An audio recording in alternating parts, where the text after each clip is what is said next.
नमस्कार, स्वागत आहे तुमचे आमच्या चॅनलमध्ये। आवाज महामुंबईचा, शोध बातमीचा, कौल मनाचा।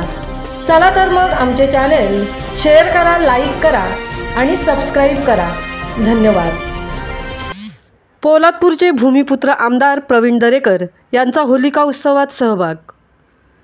पोलादपूरचे भूमिपुत्र, माजी विरोधी पक्षनेते आणि मुंब्रा बँकेचे अध्यक्ष आमदार प्रवीण दरेकर यांनी आपल्या मूळ गावी कोतवाल गावी होलिका उत्सवात सहभाग घेतला। त्यांच्या व्यस्त जीवनातून वेळ काढून त्यांनी आपल्या गावी येऊन गावकऱ्यांसोबत हा सण साजरा केला। आमदार दरेकर हे नेहमीच आपल्या गावाच्या विकासासाठी कार्यरत असतात। त्यांचा कोकणी बांधव म्हणून सन्मान केला जातो, तसेच ते एक उत्तम वक्ते म्हणून ओळखले जातात। होलिका उत्सवाच्या दिवशी त्यांनी कोतवाल गावी लेझिम खेळून व गावकऱ्यांसोबत आनंदाच्या वातावरणात उत्सव साजरा केला। आमदार दरेकर यांचा सहभाग आणि त्यांच्या सोबत असलेल्या ग्रामस्थांचा उत्साह पाहून सर्व उपस्थित व्यक्ती आनंदित झाले।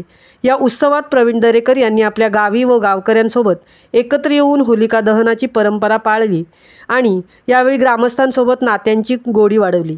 गावात एकत्र येण्याने व उत्सव साजरा केल्याने यावर्षीचा होलिका उत्सव विशेष लक्षात राहील, असं सर्वच उपस्थितांनी सांगितले।